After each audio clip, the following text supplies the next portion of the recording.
बुद्ध पूर्णिमा या बुद्ध जयंती सारी दुनिया में बौद्धों का सबसे बड़ा त्योहार है। बुद्ध पूर्णिमा के दिन ही भगवान बुद्ध का जन्म हुआ था और यही उनकी ज्ञान प्राप्ति और महापरिनिर्वाण मृत्यु का भी दिन है। यह पर्व वैशाख माह के पूर्णिमा के दिन मनाया जाता है। आइए हम भगवान बुद्ध के अनमोल जीवन और उनकी शिक्षाओं के बारे में जानते हैं। बुद्धं शरणं गच्छामि। भगवान बुद्ध का जन्म 1563 ईस्वी पूर्व में कपिलवस्तु के पास लुम्बिनी नामक स्थान पे हुआ था। बुद्ध के बचपन का नाम सिद्धार्थ था। उनके पिता का नाम शुद्धोधन एवं माताजी का नाम माया देवी था।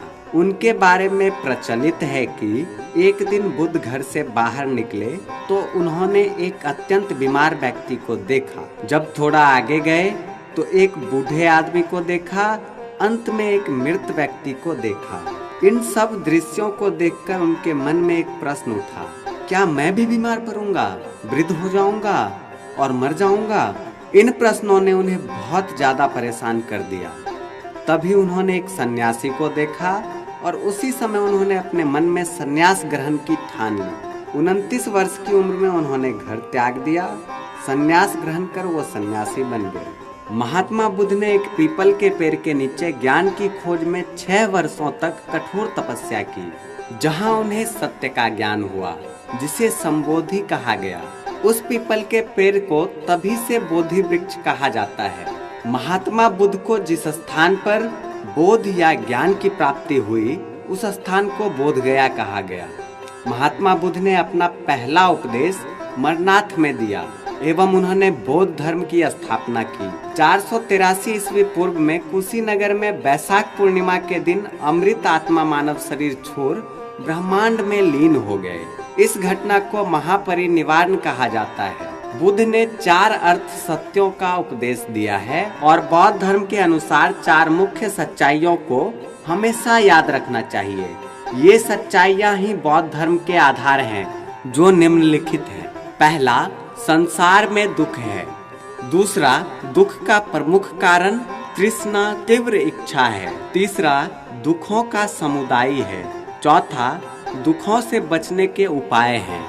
दुख की समाप्ति के लिए मनुष्य को सद्मार्ग से परिचित होना चाहिए, जिसे महात्मा बुद्ध ने अष्टांगिन मार्ग कहा है, जिसमें उन्होंने 8 बातों को सम्मिलित किया है। पहला, सम्यक दृष्टि। दूसरा, सम्यक संकल्प। तीसरा, सम्यक वाक। चौथा, सम्यक कर्म। पांचवा, सम्यक आजीव। छठा, सम्यक व्यायाम। सातवां, सम्यक स्मृति। आठवां, सम्यक समाधि। भगवान बुद्ध के अनुसार पवित्र जीवन बिताने के लिए मनुष्य को दोनों प्रकार की अति से बचना चाहिए। ना तो उग्र तप करना चाहिए और ना ही सांसारिक सुखों से लगे रहना चाहिए। उन्होंने मध्यम मार्ग के महत्व पर बल दिया। बुद्ध ने ईश्वर और आत्मा दोनों को नहीं माना। वे हमेशा अपने शिष्यों से कहा करते थे कि उन्होंने किसी नए धर्म की स्थापना नहीं की है, यह धर्म हमेशा से चला आ रहा है।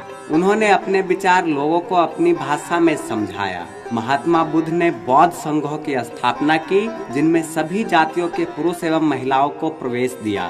बौद्ध संघ बहुत ही अनुशासनबद्ध जनतांत्रिक संगठन थे। बौद्ध धर्म की शिक्षाओं को 3 ग्रंथों में एकत्र किया गया है, जिन्हें त्रिपिटक कहते हैं। बुद्ध ने जात पात, ऊंच नीच के भेदभाव तथा धार्मिक जटिलता को गलत बताया। आइए बुद्ध पूर्णिमा के पावन अवसर पर हम भगवान बुद्ध का स्मरण करें, उनके दिखाए मार्ग पर चलने का प्रयास करें।